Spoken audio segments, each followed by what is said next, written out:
All right, hi everyone.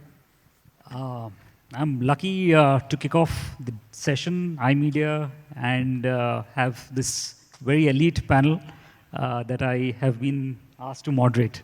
Okay, so before we get into the discussion, let me quickly introduce them. There's Manu Kumar here, who heads marketing and corpcom at Hero Electric.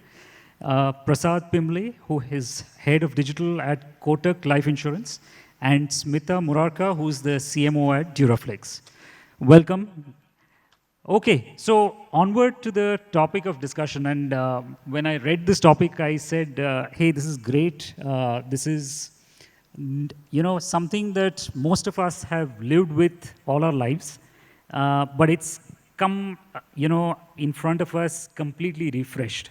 All now, as with a lot of other things, in an all-new digital avatar. But before we get to it, I think just wanted to take a step back, and take a look at this from the lens of someone who's seen this over the years. If I had to take a step back and look at this as a marketeer, I think the linear consumer purchase funnel, we've seen it evolve over the years. And today, I think it's now moved to a stage where consumers are no longer taking a funnel approach. They are essentially moving between the funnel with no fixed entry or exit points, right? And what do I mean when I say that? Today, essentially, a consumer could start off with no need to buy the product or even think about the product stage to actually ending up buying and experiencing it all in one go, right, in one session. Or he or she could move from exploration to purchase all effortlessly. And this has been brought alive essentially by a plethora of touch points that have suddenly opened up for consumers, and even more so over the past 2 to 3 years as we've crossed this animal called the pandemic, right? Now, all in a nutshell, now when I was talking about some of us having seen this over the years, we used to call it by a less fancy name called journey planning, right? And all of us have done journey planning at some point in time for our brands. The fundamental difference here is that today, I think brands are almost at a stage where they have to look at journey plans from a continuous perspective, right? Earlier, it used to be at a campaign level. Now, I think brands are compelled to start thinking about it and think about it constantly 24 by 7, 365 days, and look at it from an emotional, contextual, you name it, kind of a lens, right? And that's really the difference. But fundamentally now we have three brands here, and I three very different kind of brands. So just to open this up, it'll be interesting to hear what you've been, looking at when you look at omnipresence as an ask that's come through to you, right? What's your strategy to really take on this animal called omnipresence for your brands? And can I request Manu to start off with this? Yeah. Thanks, Ankit. I think omnipresence has been there from time immemorial. If you look at when internet was not there, retail brands, as in Hindi, if I'd like to say, jo dikhta hai, wo bikta hai. So retail brands are already doing that thing. So if you look at FMCG companies, they were buying space at retail outlets, by placing their products or placing collaterals, etc. So it's been there. It's just that, the new thing has got added on, and, we're talking about omnipresence. It is a very important thing because, consumers now are, everywhere. They are not looking at one fixed place to go and buy their product or consume brands or consume media at any one particular platform. So I think, it is imperative for brands to be present everywhere. But I think there has to be relevance in terms of what you actually throw at the consumer, the kind of content, what you want to talk about to the consumer at each touch point. So I think one of the things which brands have to be cognizant of and is to be relevant to the consumer at each touch point, rather than just saying that, hey, look, I have enough money, I have enough marketing spend, so I can be present everywhere. I don't think that is going to work.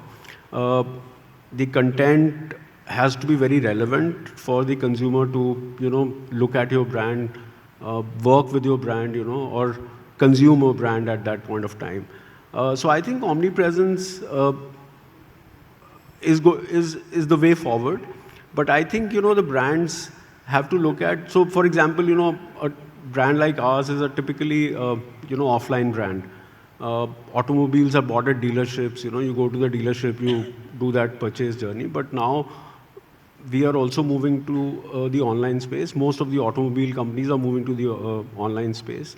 And we want to have a seamless consumer journey across, touch points, whether it's a offline touch point at my retail outlet or online. So, we are also using tech-based products. We want consumer to have a similar kind of a journey. There are some nuances of buying automobiles, which will always remain, that the person goes out to the retail outlet, does a touch and feel, does a test ride. Having said that, we as a brand and many other brands in this segment are, now looking at online as a separate channel, and very successful at that. And that has got hastened during the pandemic time, because there were hardly any footfalls at the retail outlet. So companies moved to online channels, and you will see that, these channels, there are some brands which are now purely online brands, even in the automobile space.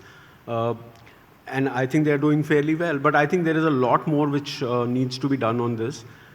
Companies are using tech. Obviously, tech is going to be very important. But I think, as I said earlier, that the relevance has to be built into each touch point. And that is what, companies will look at technology to, help them in doing so. Thanks, Manu. That's interesting. That's interesting to see, a category like electric talk the language of offline, of, you building relevance and so on. But Prasad, tell me, from your category perspective, and BFSI is a very, very different animal versus auto sales, right? How do you look at omnipresence? Yeah. So I will just talk from the life insurance perspective first. So life insurance as a category is not like, I won't get up in the morning saying that, okay, I want to purchase a life insurance policy today, correct? As a category, it has been a push category. People, the agents, the banks, representative, they have been selling the product. There was never inherent pull for the brand, correct? So from the funnel perspective, you mentioned that, okay, that marketing funnel is still intact. I would say that funnel is still intact. That consumer needs to know about life insurance importance. Consumers, when they feel that importance, they need to consider a few brands to go ahead and purchase the product. And once that happens, then that purchase intent, when we talk about, that after considering where do I go and finally purchase the product from, that is also still intact. Nothing changes there. What changed per se is the ways through which consumer can interact with the brand. Earlier, consumers were limited to certain platforms, like there were TV, print kind of platforms were there. The consumers were on those platforms, the advertisement was happening on those platforms. Now the number of platforms which are available to the consumers, and consumers have gone to this platform first, and then those platforms have become the advertisement mechanism, correct? So now what has happened in life insurance, creating that awareness for the consumer to understand the importance of life insurance and create the pool, that is one single stage where a lot of efforts have started going in. Even from the omnipresence perspective, if I talk about, the push is still at the purchase intent level, but awareness that why I should go and protect my life, why I should invest into certain savings and investment plan, which are long-term plans, because life insurance is all about the long-term contracts, correct? I have a term insurance which is maximum 50 years contract. So if I'm creating those kind of contracts, a long-term association with the customer, I need to have that awareness. But at the same time, I need to ensure that customers are not getting bombarded by my brand all the time. I cannot become a nuisance to the customer just because I want to be present in face of him or her. Correct. That I don't want to do because that is the level where he'll start blocking me. So omnipresence, yes, very much important for any life insurance brand and any BFSI brand. But I cannot be just following them.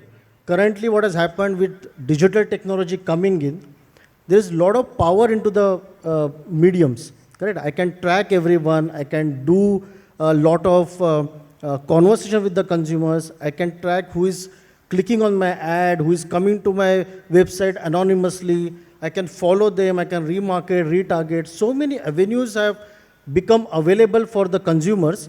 But at the same time, if I just keep haunting them with my presence, even if it is omni, if my presence is not getting appreciated by him or her, and it is not relevant, then that entire omnipresence will also collapse. That's how I look at it. Superb. Thanks for that. No, I think in the good old days, we used to control it with what we called classical RNF, right? And not overexpose the consumer to communication and get them irritated with us beyond a point. But that obviously has gone and fallen apart. But that segues into my next question, right? And it's something that all of us struggle with as marketeers. How does one synergize brand building and performance, right? In this whole era of omnipresence, multiple platforms, multiple things that the brand is spanning, willy-nilly, while, the intent might not be to haunt or to, overexpose the brand. How do these two strategies, for lack of a better word, work together? How do you synergize them as a brand? And Smita, thoughts from you on that? Yeah, great. Thank you for making me part of this very interesting panel. Just a little light on the category I belong to. It's literally a sleeping category. So, and I'm sure most of us in this room also don't care too much about it, right? Like we were talking about. So, mattresses and sleep has been largely ignored in the past. Today, consumers are putting a lot of interest and research into health-based categories thanks to the pandemic. One thing good that came out of it and hopefully stays. So mattress is also such a category where, yes, the interest is there now. It is growing. Brands need to make the right conversation and connect, right? So if you're talking to a consumer that buys a 1 lakh rupee iPhone, for sure they can afford a 20,000 rupee mattress. But that consumer today thinks 8,000 rupee is great. Good enough, right? So that's the kind of category awareness we are at, with 60% being unbranded. So our challenge is not only building a brand and converting it at a funnel or for a platform, but also to really convert the category to branded firstly. So competition is really not some other brand that you want to take share from. It is everybody else out there, and the unbranded, the Gadawala, right? Also, we are an omni brand today. So we are as much online, we're as much in our D2C format of our own experience centers, which we launched in the last 2 years, and as much in our retailer network through dealers, which are very, very low-key stores, which are multi-brand outlets, or even our own only brand outlets, but not in an environment which is very posh. So the kind of conversations we are making is actually getting articulated at the end very differently.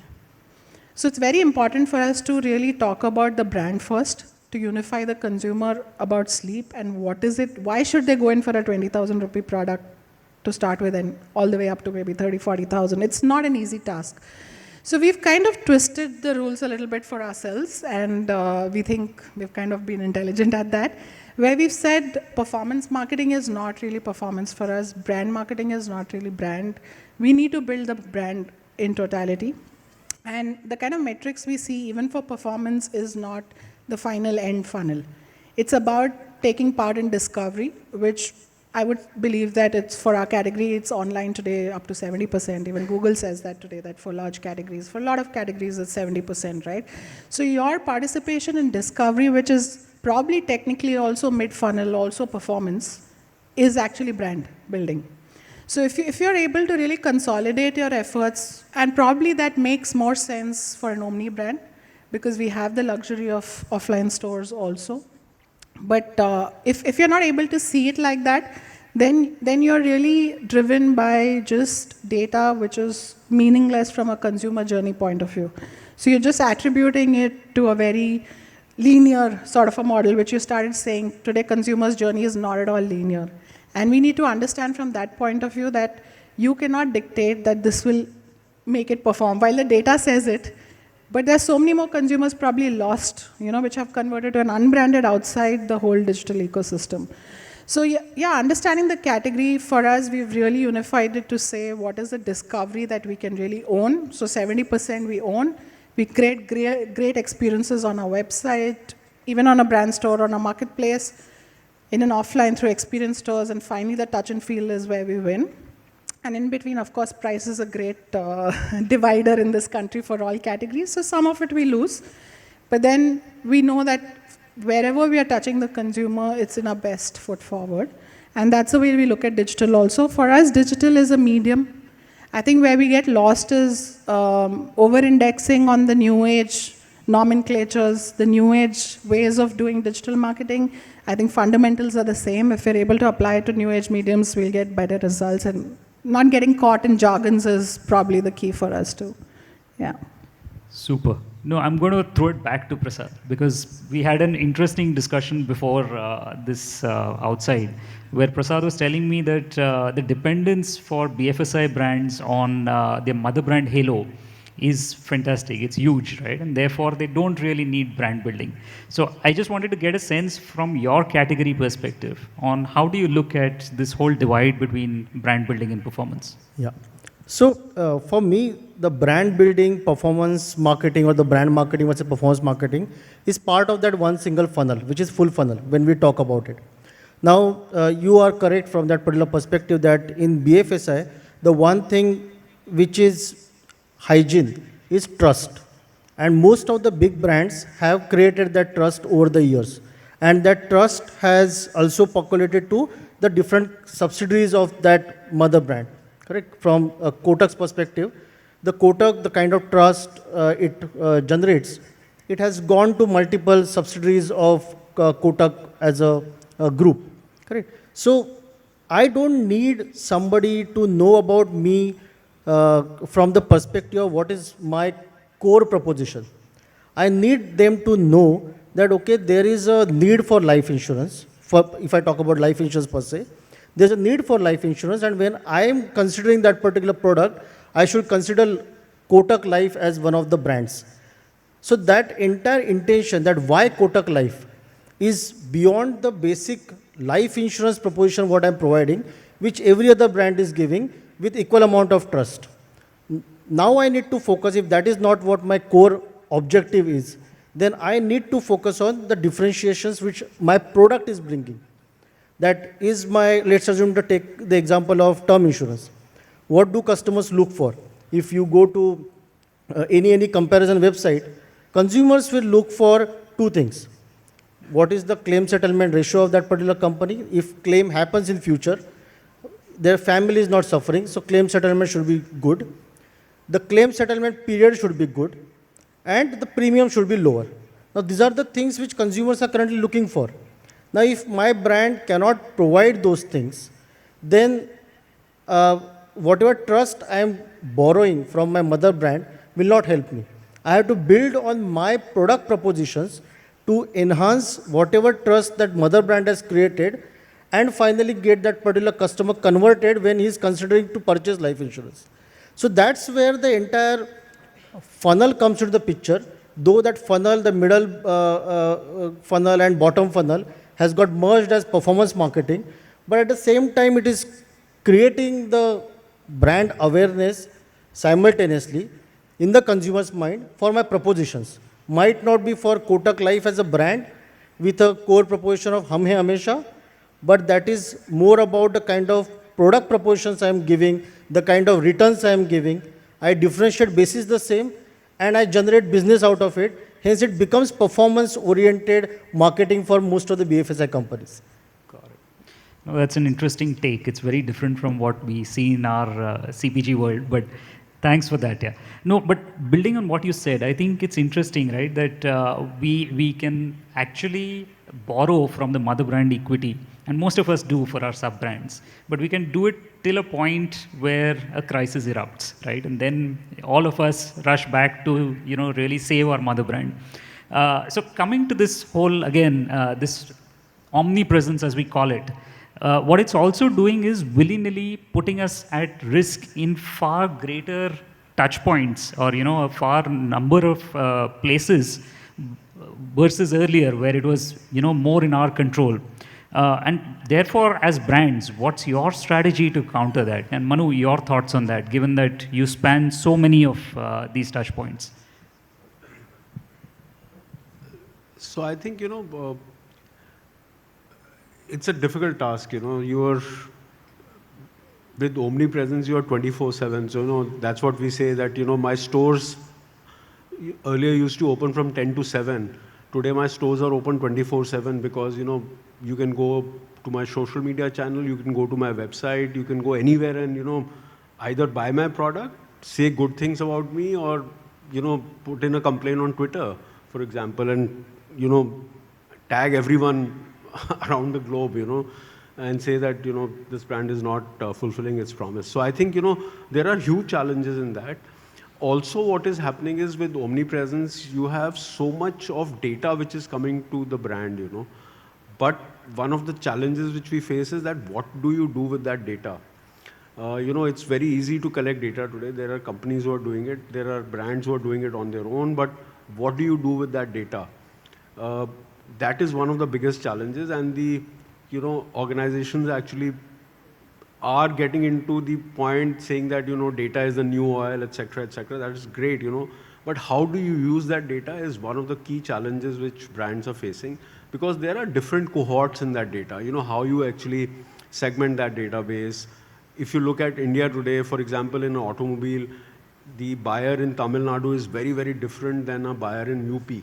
And to actually target them physically is not possible anymore. You will have to use tech, but the challenge which we all face is that how do you actually target them via technology and in a meaningful way, rather than just going around and spending money and saying that, hey, listen, I do these 5 or 6 things, to touch base with my consumer. So I think, and there is another challenge is that there is an existing consumer and there is that potential consumer. So you'll have to talk. You can't, one of the mistakes which a lot of brands do and we all do is that once we sell, we forget about the consumer. It's easier to ask him to buy again than going for a new consumer. But I think that's how those numbers span out. So I think one of the challenges which we face is that what do you do with that data? How do you actually take that database and use it to the advantage of the brand?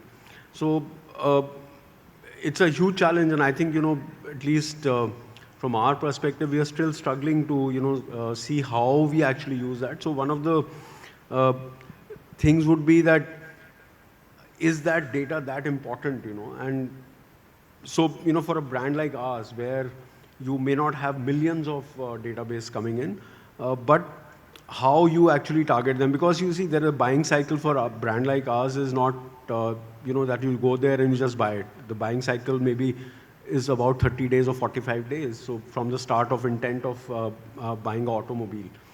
So you have so many people actually going away from the channel or the funnel, because either they bought some other brand or they decided that, okay, I don't want to buy right now. Also what happens is that, because a lot of automobile buying is based on bank loans. So what happens is they come in, everything is fine, but the bank decides not to give out a loan and the person, just disappears. Or probably, he comes out later. So how do you actually track those? So those are some of the challenges which, I think companies are now using tech for that. But I believe that there is a great opportunity for companies to, look at that how you actually, keep in touch with the consumer who actually came on day one until he buys and post that buying as well. So consumer loyalty, as we knew it earlier, is no longer there.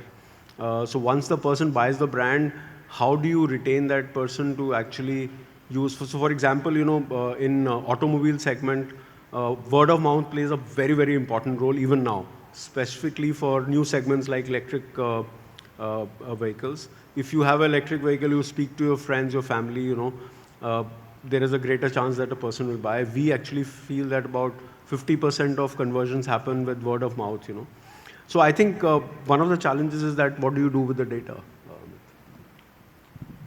Oh, that's interesting. And Smita, we were talking about your category, right? Where if you lose a consumer, you've like 10 years lost.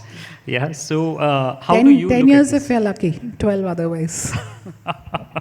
Even more so. So how do you actually ensure that every touch point that the consumer encounters with you is actually positive? And what's your way of dealing with that? Yeah, so here we're talking a lot about performance marketing, discovery, which is all before the consumer has bought. But for our category, probably 80% is word of mouth, right? So we've just done some research and we found out earlier we thought that at least there are 2 brands that the consumer evaluates everything. But today, the consumer does the research on digital very intelligently because hopefully the consumers are like all of us. But they then ask friends and family. And if that's different, the friends and family matters more, right?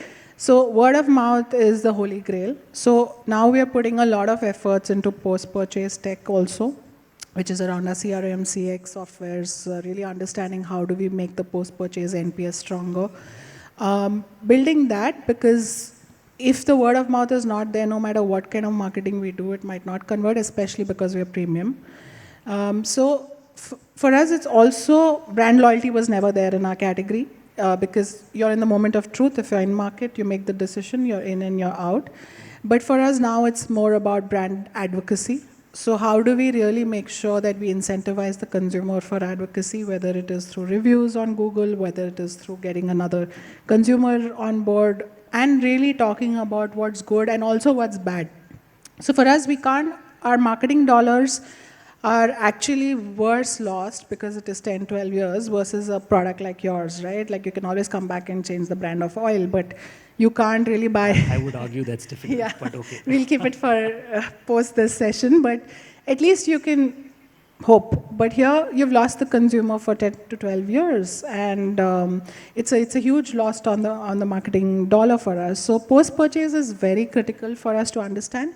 However, it's very complicated because the expectation now that the consumer has from a brand like ours, because we are doing probably better marketing, greater marketing, so the expectations are huge, but still our offline experience is not standardized everywhere, right? So it is a tough task to get them to standardize. So while we have our own stores, we have these dealer stores who are doing a great job in really servicing the consumer, but to really make sure that 2,000, 3,000 touch points get standardized is a huge task.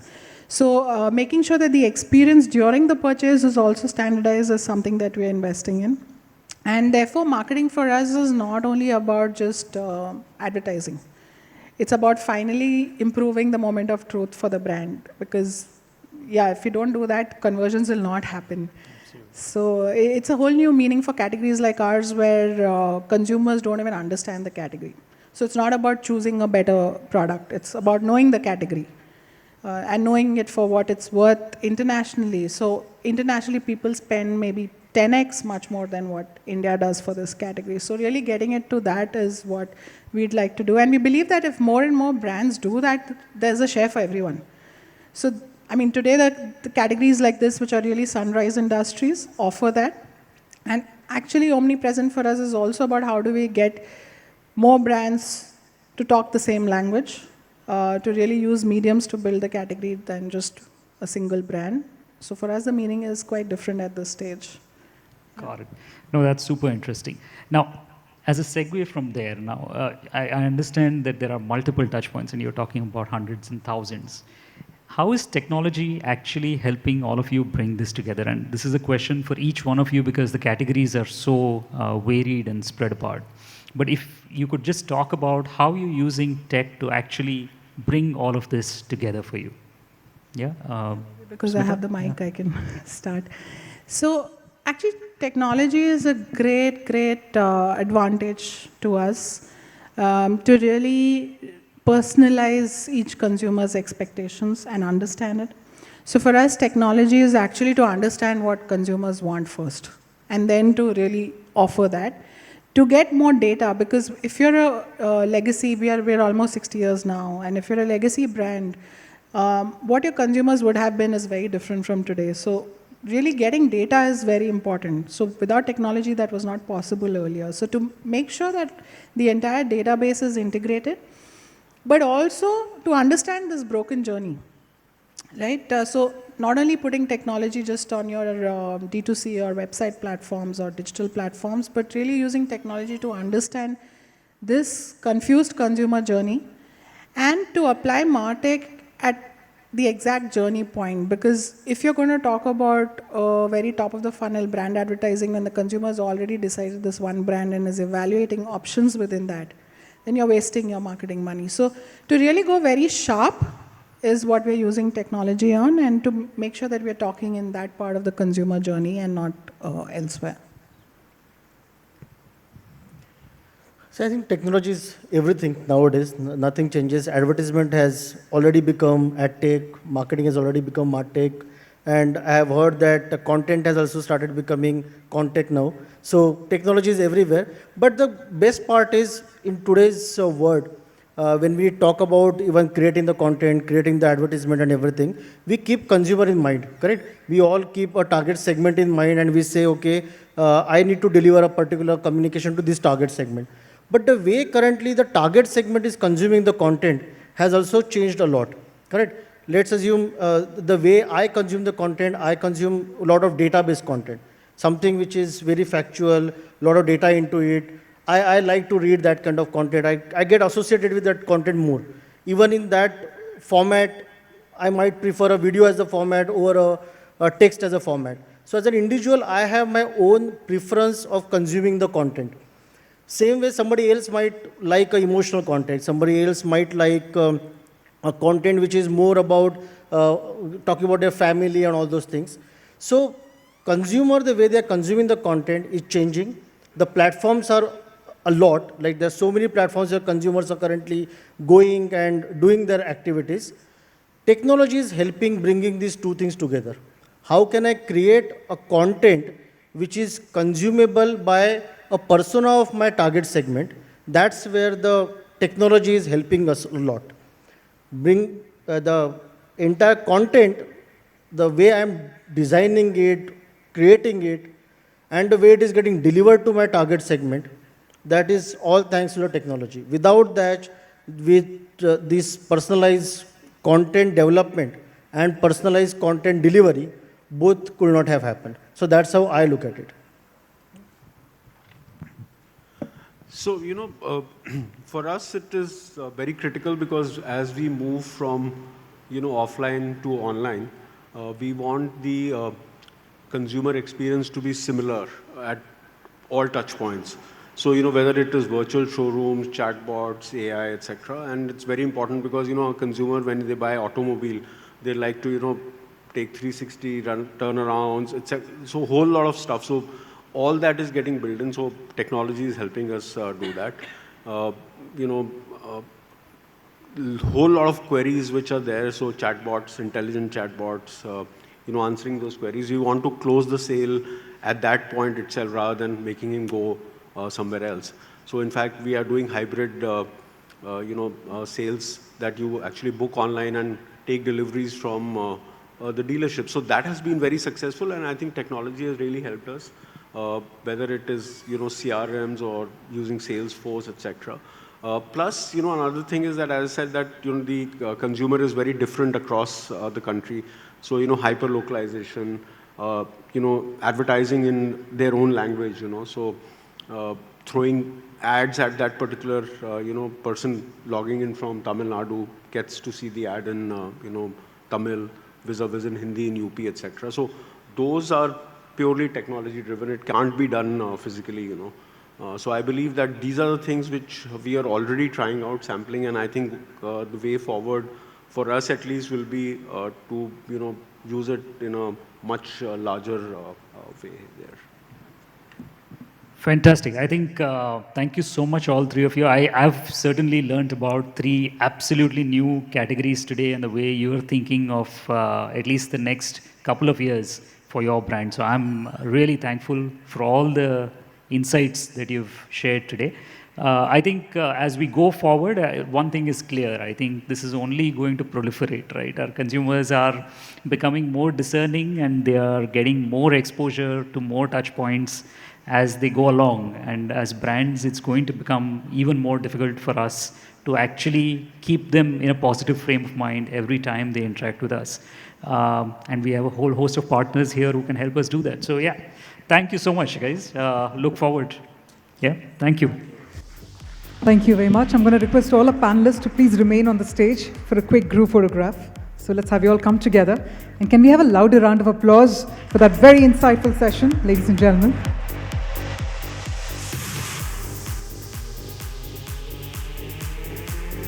Thank you once again.